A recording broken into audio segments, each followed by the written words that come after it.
Hey kids, welcome to Lesson 4, Controlling Memory with Variables, Part 19. Moving Memory Challenge number 5. Here's another one, and we got some starting code. So now we have the variable x equals 5, the variable y equals 11, and the variable 7 equals 4. And ultimately, we're trying to get x to be set to 2, y to be set to 6, z set to 8. We have some rules. Remember, these are that you may only add lines of code that reassign the variable provided. You may only use the assignments and arithmetic operators. You may not introduce any types of numbers. You may not change or alter the console.log statement at all. 3 variables, 3 things to set. This is a tricky one. We have to have x set to something, y set to something, and z set to something. So we have 3 variables we have to do here. Now there is 2 different ways you can do this, and I'm going to show you both. One way will be just the straight x, y, z, and then I'm going to show you how you can actually move around these letters to still display what you want. So let's take a look at your first solution. So the first thing I want to do here is I want to get x equal to 2. So is there anything up there that will give me 2? No. But I need some odd numbers because ultimately 11's an odd number and I need to get there somehow. So I think I need some 1s. So what I'm going to do is I'm going to set x minus z here.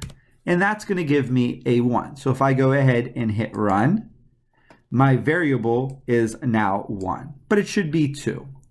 So what we're going to come down here is let's just set x again, and let's do x plus x.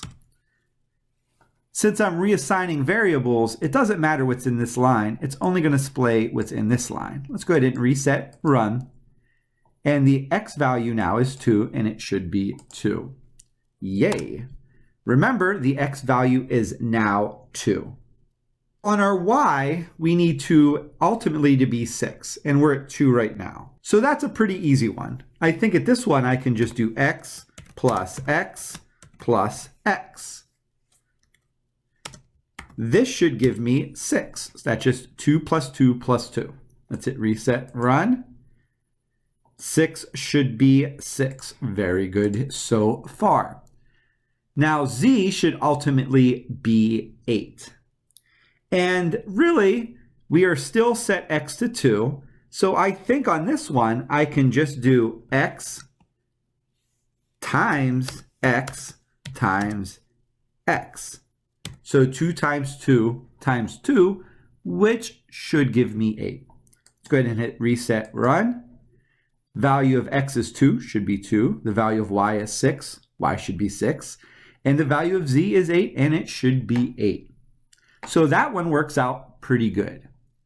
Let me show you a different way to approach this, though. And credit to my first period class for coming up with this one.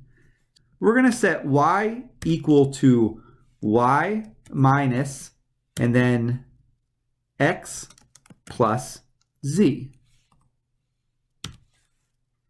Then I'm going to do z equals z times x. I'm not going in order here. So even though my console.log displays it as x, y, z, I'm making my variables x, z, y. Watch what happens here. Now my y is going to be equal to z minus x. Even though these are out of order up here, they're still going to display down here because the last numbers are what I want displayed. So let's go ahead and hit reset, run, and there you go. 2, x should be 2, y is 6, y should be 6, and the value of z is 8, and z should be 8. So in this one, I went just a little out of order, but I got to accomplish the same thing. Keep that in mind as you're coding, that just because it says x, y, and z doesn't mean you have to take it x, y, and z. If you end up with the answer and it's correct, then you did a good job. I think that's all code.org wanted from us. Let's go ahead and hit finish and see if they want anything else. Nope. All right, kids, good job. I'll see you on the last lesson of this unit.